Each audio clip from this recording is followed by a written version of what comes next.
মানে কপাল খারাপ থাকলে যা হয়। এখন কি আর করা, জানা নাই তো যেগুলো এখানে আহ সকালের দিকে বন্ধ থাকে। মন ভেঙে গেল, তালা মারা রেখেছে আর ওই যে ভিতরে। আজকে আমাদের গন্তব্য চুয়াডাঙ্গা জেলা আলমডাঙ্গা উপজেলায়, আর সেখানে অবস্থিত বৌদ্ধভূমি 71। আপনারা এই বৌদ্ধভূমিতে বাংলাদেশের যে কোনো প্রান্ত থেকে আসতে পারবেন। আপনাদের সর্বপ্রথম আলমডাঙ্গা আসতে হবে, এরপর 2 কিলোমিটার ভিতরে বৌদ্ধভূমি।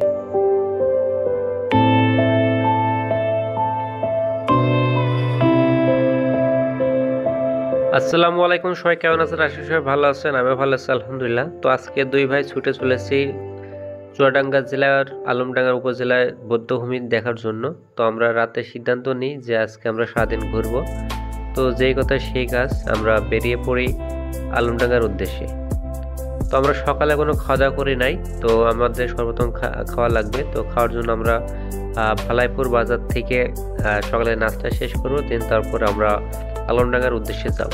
তো যাওয়ার সময় আমার সৌন্দর্য দেখতে খুবই ভালো লাগে। এখানকার রায়পুরের মাঠ ঘাট রাস্তা খুবই সুন্দর ছিল, আর সকাল হওয়াতে এলাকার সৌন্দর্য খুবই ভালো লাগছিল। মাঠ ঘাট আর মানুষ ছুটে চলছিল তাদের গন্তব্যে।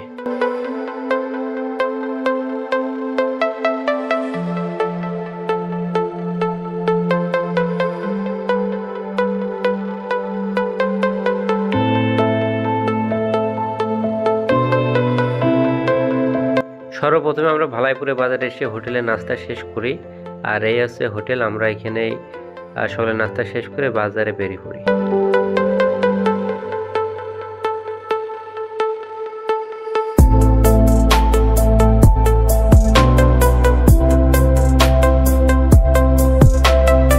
আপনার হ্যাক হওয়া শখের অ্যাকাউন্টটি রিকভার করুন খুব সহজে আমাদের মাধ্যমে। আসসালামু আলাইকুম প্রিয় ফেসবুকবাসী, আর নয় প্রতারিত হবার ভয়। ফেসবুকের সকল সমস্যার সমাধান পেতে সোজা ইনবক্স করুন। যেসব কাজ করি: hacked account recovery, 2 factor bypass, get start unlock, approval lock, remembering back, keep your account safe. Facebook আইডির নাম, জন্মদিন প্রয়োজন, অবশ্যই সঠিক হতে হবে মাস্ট।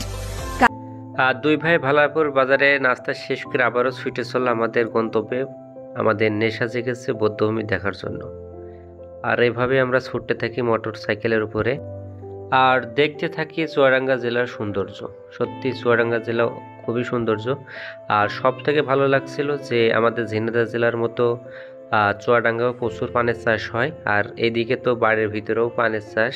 আমি তো দেখে পুরাই অবাক, কেননা বাড়ির ভিতরেও পানের বরজ করে রাখছে, যা দেখতে খুবই সুন্দর মনোমুগ্ধকর এক বিষয়।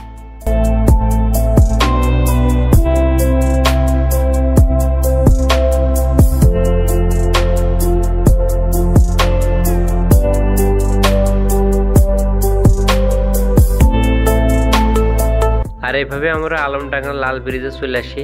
আর এটা ব্রিজ লাল কারণ এর উপর দিয়ে ট্রেন যায়। আর মাত্র 2 কিলোমিটার পার হলে আমরা বৌদ্ধভূমিতে পৌঁছে যাব। অবশেষে আমরা সেই কাঙ্ক্ষিত বৌদ্ধভূমিতে চলে আসি। এটা হচ্ছে গেট পার, আর আর কিছুক্ষণ সামনে গেলে আমরা বৌদ্ধভূমিতে পৌঁছে যাব। এই যে বৌদ্ধভূমিতে আসলাম, তো বৌদ্ধভূমিতে তালা মারা, তাহলে দূর থেকে এসে লাভ হইল কি? মন ভেঙে গেল, তালা মারা রেখেছে আর ওই যে ভিতরে। অনেক শখ করে দূর থেকে আসলাম সেই ঝিনাইদহ থেকে দেখার জন্য, কিন্তু তালা মারা। যেখানে একটা সুন্দর একটা জায়গা আছে বসার জন্য, সবাই নিরিবিলি সময় কাটায়।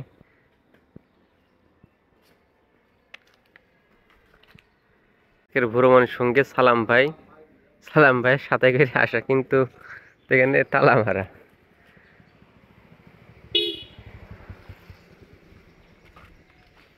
বাইরে থেকে আর কতটুক দেখা যায়, কাছে না যেতে পারলে। মানে কপাল খারাপ থাকলে যা হয়। এখন কি আর করা, জানা নাই তো যেগুলো এখানে সকালের দিকে বন্ধ থাকে।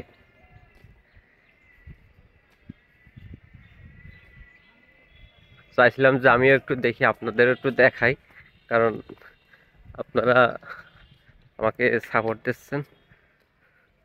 প্রচুর রোদ। আর এখানে আশেপাশে যারা আছে তাদের কাছে জিজ্ঞেস করলাম যে প্রাচী টপকে ঢুকলে কোনো সমস্যা হবে কিনা। তো তারা বলতেছে যে ঢোকেন, দূর থেকে যেহেতু এসেছেন সমস্যা হবে না। তো আমি আজ সালাম ভাই ভিতরে চলে আইছি। এখন কেউ কিছু বলবো যে সে ঝিনাইদহ থেকে এসেছে দেখার জন্য, কিন্তু এসে যদি না দেখতে পারি।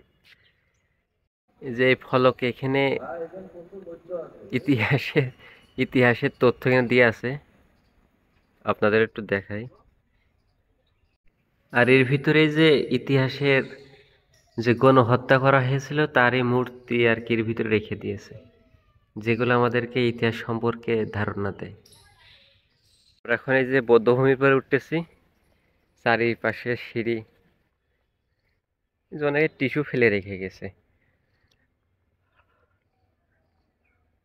যে এইটাই হলো বোঝা যাচ্ছে যে উপর দিকে পা দিয়ে নিচে মাথা থেকে ঝুলায় রাখছিল, মাথা ব্যথায়।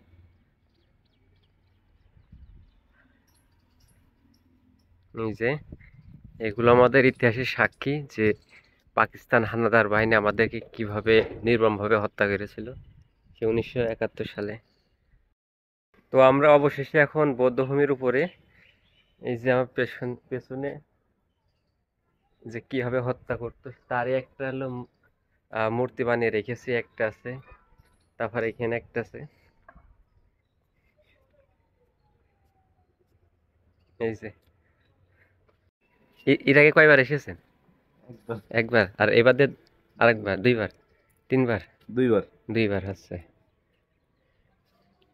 তো ভাইয়ের কারণে মূলত আমার এখানে আসা, তাছাড়া ওইভাবে আর কখনোই আসা হতো না। আর এখানে যে বিভিন্ন মূর্তি উপর থেকে রেখে দিয়েছে সুন্দর করে।